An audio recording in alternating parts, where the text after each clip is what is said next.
আপনারা অনেকেই জাভাস্ক্রিপ্ট না শিখে শুধুমাত্র এইচটিএমএল এবং সিএসএস দিয়ে আপনাদের ওয়েব পেজে অনেক ইন্টারঅ্যাক্টিভিটি নিয়ে আসতে চান। এর জন্য সিএসএস নতুন নতুন অনেক প্রপার্টি আপনাদের সাথে ইন্ট্রোডিউস করে দিচ্ছে, যে কাজগুলো সাধারণত আগে আমাদেরকে জাভাস্ক্রিপ্ট দিয়ে করতে হতো। তার মধ্যে একটি হচ্ছে সিএসএস কাউন্টার। আজকে আমরা সিএসএস কাউন্টার নিয়ে আলোচনা করব। হ্যালো লার্নার্স, ওয়েলকাম টু জিসানাল। এই ভিডিওটি আপনাদের জন্য অনেক ইন্টারেস্টিং হতে চলেছে এবং আপনারা অবশ্যই নতুন কিছু শিখতে পারবেন সিএসএস সম্পর্কে এই ভিডিওতে। তাই ভিডিওটি না টেনে সম্পূর্ণ শেষ পর্যন্ত দেখতে থাকুন। আর দেরি না করে চলুন শুরু করা যাক আজকের ভিডিও।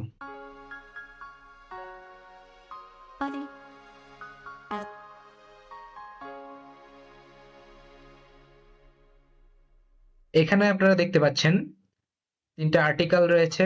এই আর্টিকেলগুলো এখানে ডেমনস্ট্রেশন পারপাসে কিছু বেসিক স্টাইলিং দেওয়া হয়েছে। তো এই আর্টিকেলগুলোতে আমরা এই আর্টিকেলের যে টাইটেল রয়েছে আর্টিকেল 1, 2, 3, এই টাইটেলের উপরে আমরা একটা আর্টিকেল কাউন্টার নিয়ে আসতে চাই, অর্থাৎ 1, 2, 3। এই জিনিসটা আমরা খুব সহজেই জাভাস্ক্রিপ্টের মাধ্যমে করতে পারি, কিন্তু আপনারা যারা জাভাস্ক্রিপ্ট শিখতে চান না, আমরা এখন শুধুমাত্র সিএসএস দ্বারাও এটা ডাইনামিক্যালি করতে পারি। আগে এই ক্ষেত্রে আমাদেরকে এইচটিএমএল এ হয়তোবা আমাদের এখানে কোনো একটা ডিভ ট্যাগ নিয়ে অথবা প্যারাগ্রাফ ট্যাগ নিয়ে অথবা অন্য কোনো একটা ট্যাগ নিয়ে সেটা 01, 02, 03 ম্যানুয়ালি ডিফাইন করে দিতে হতো, কিন্তু সিএসএস এর কাউন্টার প্রপার্টির মাধ্যমে আমরা এখন এটা খুব ডাইনামিক্যালি করতে পারি। এর জন্য প্রথমে আপনাকে যেটা করতে হবে, এই যে তিনটা আর্টিকেল রয়েছে আমার তিনটা এলআই ট্যাগের ভিতরে। এই যে একটা এলআই ট্যাগ, সেম আরেকটা এলআই ট্যাগ এবং সেম আরেকটা এলআই ট্যাগ। এখন এই এলআই ট্যাগ গুলো রয়েছে আমার একটা প্যারেন্ট ইউএল ট্যাগের ভিতরে। সিএসএস কাউন্টার প্রপার্টি ইউজ করার জন্য আমার প্যারেন্ট ট্যাগকে একটা ক্লাস দিতে হবে। অর্থাৎ এই যে আমার প্যারেন্ট ট্যাগ রয়েছে, এই ট্যাগের মধ্যে আপনার যা ইচ্ছা হয় সেই নামেই একটা ক্লাস দিতে পারেন। ধরেন আমরা কাউন্টার নামের একটা ক্লাস দিলাম। এই কাউন্টার প্রপার্টিটা আমাকে সিএসএস এ সিলেক্ট করতে হবে। তো সিএসএস এ আমি কাউন্টার প্রপার্টিটা সিলেক্ট করে নিলাম। এই কাউন্টার প্রপার্টির ভিতরে আমাকে নতুন একটা কাউন্টার রিসেট করতে হবে। কাউন্টার রিসেট করার জন্য যে প্রপার্টি রয়েছে তার নাম হচ্ছে কাউন্টার রিসেট। এখন কাউন্টার রিসেটের ভিতরে আমি যে কোনো ধরনের কাউন্টারের নেম দিতে পারি। অর্থাৎ এখন যে নামটা আমি দেব, এই নামটা আমি যে কোনো জায়গায় ইনক্রিমেন্ট অথবা ডিক্রিমেন্ট করতে পারবো সিএসএস এর ভিতরে। এর জন্য যে কোনো ধরনের নাম দিতে পারি। এখানে যেহেতু আমি আর্টিকেল কাউন্ট করব, আমি নাম দিচ্ছি আর্টিকেল কাউন্টার। আপনি চাইলে একাধিক কাউন্টারও ক্রিয়েট করতে পারেন। এভাবে কাউন্টার ক্রিয়েট করা শেষ। এখন এই কাউন্টারটা আমরা ইনক্রিমেন্ট করব আমাদের আর্টিকেল এলআই এর ভিতরে, অর্থাৎ এই যে ইউএল রয়েছে তার ভিতরে যে প্রত্যেকটা এলআই রয়েছে, প্রত্যেকটা এলআই এর জন্য আমি আমার যে এই আর্টিকেল কাউন্টার রয়েছে তা এক করে বাড়িয়ে দেব। তো এর জন্য যা করতে পারি, আমি কাউন্টার ক্লাসের ভিতরে যে এলআই রয়েছে সেই এলআই আমি কাউন্টার ইনক্রিমেন্ট করব। কিভাবে? কাউন্টার ইনক্রিমেন্ট নামের একটা প্রপার্টি রয়েছে সিএসএস এ। এখানে প্রথমে দিতে হবে যে কাউন্টারটা আমি ইনক্রিমেন্ট করতে চাই। এই ক্ষেত্রে আর্টিকেল কাউন্টার আমি ইনক্রিমেন্ট করতে চাই, তাই আর্টিকেল কাউন্টার লিখতে হবে এবং পরবর্তীতে আমার দিতে হবে যে আমি কত করে ইনক্রিমেন্ট করতে চাই। এক্ষেত্রে আমি যদি ডিক্রিমেন্ট করতে চাই তাহলে ভ্যালু হবে -1, আমি যদি এক করে ইনক্রিমেন্ট করতে চাই তাহলে ভ্যালু হবে শুধু 1। কাউন্টার ক্রিয়েট করা শেষ এবং কাউন্টার ইনক্রিমেন্ট করাও শেষ। এখন এই কাউন্টারটা আমার এই আর্টিকেলে আমি টাইটেলের উপরে শো করতে চাই। তো শো করার জন্য এই টাইটেলটা যে রয়েছে h1, এর আগে আমার প্রিভিউ ক্লাস দিয়ে একটা ডিপ ট্যাগ রয়েছে। এই প্রিভিউ ক্লাসের ভিতরে আমি একটা বিফোর ট্যাগ বা আফটার ট্যাগ অর্থাৎ যে কোনো সিউডো এলিমেন্ট ইউজ করতে পারি এবং সেই এলিমেন্টের ভিতরে কন্টেন্ট হিসেবে আমি আমার এই যে আর্টিকেল কাউন্টার রয়েছে সেই কাউন্টারটি শো করতে পারি। এর জন্য প্রথমে আমাকে এই প্রিভিউ ক্লাসটি সিলেক্ট করতে হবে এবং প্রিভিউর ভিতরে আমার বিফোর সিউডো এলিমেন্ট সিলেক্ট করতে হবে। এখন এই প্রিভিউ বিফোরের ভেতর কন্টেন্ট প্রপার্টি ইউজ করে আমার এই যে আর্টিকেল কাউন্টার রয়েছে সেই কাউন্টার শো করতে পারি। কিন্তু এই আর্টিকেল কাউন্টারের ভ্যালু শো করার জন্য আমার আরেকটা ফাংশন রয়েছে সিএসএস এর, তার নাম হচ্ছে কাউন্টার। তো এই কাউন্টারের ভিতরে আমি আর্টিকেল কাউন্টার দিয়ে দিচ্ছি। এখন যদি আপনারা একটু খেয়াল করেন দেখতে পারবেন এখানে কাউন্টার চলে এসেছে 1, 2, 3।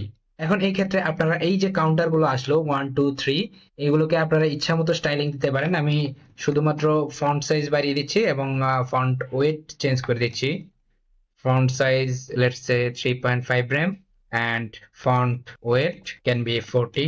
মোটামুটি এই যে আর্টিকেল কাউন্টার গুলো রয়েছে, কাউন্টার গুলো একটা সুন্দর স্টাইলিং পেয়েছে। এখন আপনারা যদি এখানে আরেকটু আপগ্রেড করতে চান, আপনারা চাইলে জাভাস্ক্রিপ্টে কনক্যাটেনেশনের মাধ্যমে 1 2 3 কে 01 02 03 বানাতে পারেন, যেটা চাইলে আপনারা এখানেও করতে পারবেন। কন্টেন্ট যে প্রপার্টি রয়েছে এর মধ্যে প্রথমে আপনারা 0 প্রিন্ট করবেন এবং 0-র পর আপনারা কাউন্টার ফাংশনটা প্রিন্ট করবেন। তাহলে দেখেন 01 02 03 চলে এসেছে। তো এইভাবে আপনারা যতগুলো আসবে, এখানে যতগুলো আর্টিকেল থাকবে সবগুলোই অ্যাড করতে পারবেন। কিন্তু এর একটি ডাউনফল রয়েছে যেটা আমি আপনাকে এখন দেখাবো। তো এরকম কিছু এলআই অ্যাড করে নিচ্ছি আমি।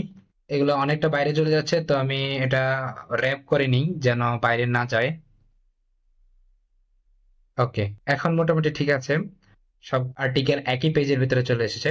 কিন্তু এখানে দেখেন একটা প্রবলেম হয়ে গেছে, 01 02 03 এগুলো তো ঠিক আছে, কিন্তু যখন 09 ক্রস করে 10-এ যাচ্ছে তখন আমি অবশ্যই চাইবো না যে 10-এর পূর্বে আরেকটি 0 আসুক। আমি চাইবো এটা 2 ডিজিটের মধ্যে সীমাবদ্ধ থাক, অর্থাৎ ফার্স্টে 0 তারপর 10, ফার্স্টে 0 তারপর 11 এরকম আসুক, তা আমি চাইবো না।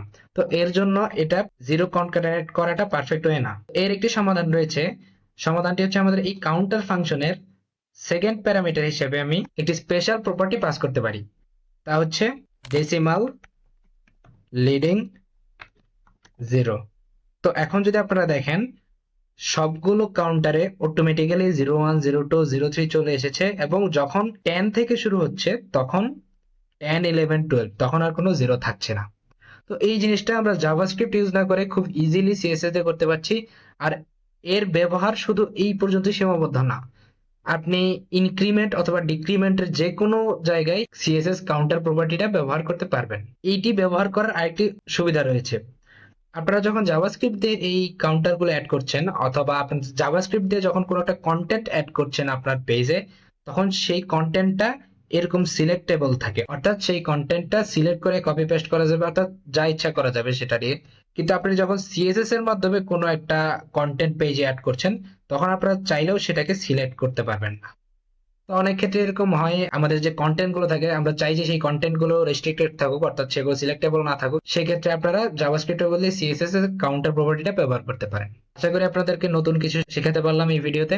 আপনারা যদি এই ভিডিওটা পছন্দ করে থাকেন তাহলে অবশ্যই ভিডিওতে লাইক করে দেবেন এবং কমেন্ট করে দেবেন। এই সিএসএস কাউন্টার নিয়ে আরো ইন ডেপথ আলোচনা করা সম্ভব যদি আপনাদের ইন্টারেস্ট থাকে। তো এরকম নতুন নতুন টেকনিক্যাল টিপস যদি আপনারা আরো পেতে চান, সবার আগে পেতে চান, তাহলে অবশ্যই চ্যানেলটা সাবস্ক্রাইব করে দেবেন।